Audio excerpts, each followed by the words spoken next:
I used to think rejection would feel louder. A fight. A slammed door. Something you could point to and say that's when it happened. Instead, it was paperwork. When my parents refinanced the house to invest in the future, my college fund quietly became part of my sister's expansion plan. She had talent. She had drive. She had what my father called vision. I had a part-time job and a suggestion that I learn to be practical. No one threw me out. They just stopped building anything with me in mind. At family dinners, conversations revolved around her projections, her partnerships, her growth charts. When I talked about my work, small contracts, modest gains, it was treated like a hobby. My independence was framed as distance. My silence became confirmation that I didn't need them. It was easier to let them believe that. Leaving wasn't dramatic. I moved cities for a job. Calls became shorter. Then occasional. Then transactional. Birthdays were texts. Holidays were, if you can make it. They told relatives I was doing fine. That word did a lot of work. I built my company the slow way. No flashy launches. No headlines. I reinvested everything.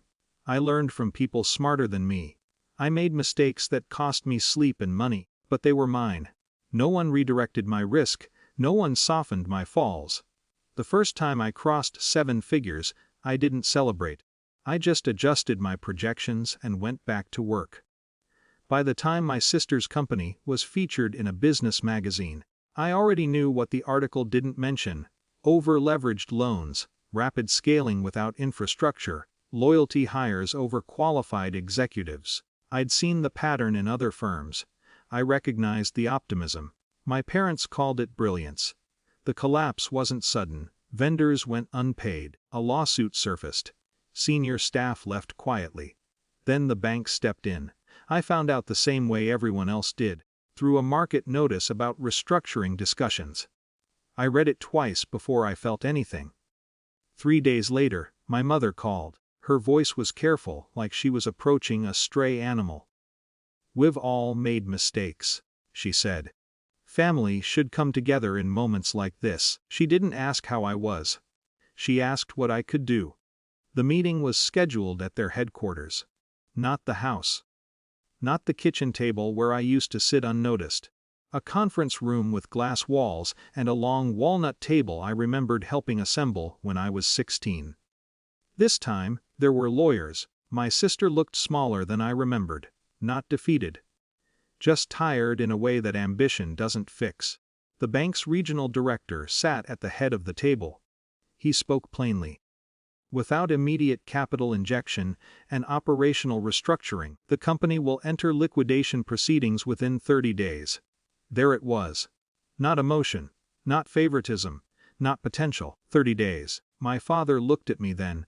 Not as the practical child, not as the extra. Just at me. I didn't feel triumphant.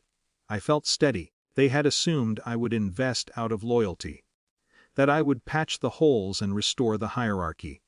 Instead, I slid a folder across the table. "I'm prepared to acquire a controlling stake," I said. My voice surprised me with its calm. "Full restructuring authority. Independent board. External audit. Operational leadership will change." Silence stretched. My sister's jaw tightened. "So you want to take it from me?" "No," I said. "The bank is taking it from you. I'm offering a transition." The regional director nodded slightly. Authority doesn't need volume. My mother started to speak, something about fairness, about everything they'd sacrificed, but the lawyer interrupted her gently to clarify the numbers. Fairness wasn't a category on the balance sheet. Control shifted in that moment, not because I raised my voice. Because the documents were on my side. They asked for time. I gave them 48 hours. When they agreed, it wasn't dramatic. There was no apology. No confession of favoritism, just signatures. My sister stepped down within the month. Publicly, it was framed as strategic restructuring. Privately, she stopped returning my calls. I didn't fire her out of spite. I placed her in a consultancy role with limited authority and clear oversight. She lasted 6 weeks before resigning. The company stabilized over the next year. We closed unprofitable divisions, paid down debt, Rebuilt vendor trust. Some employees who'd left returned quietly.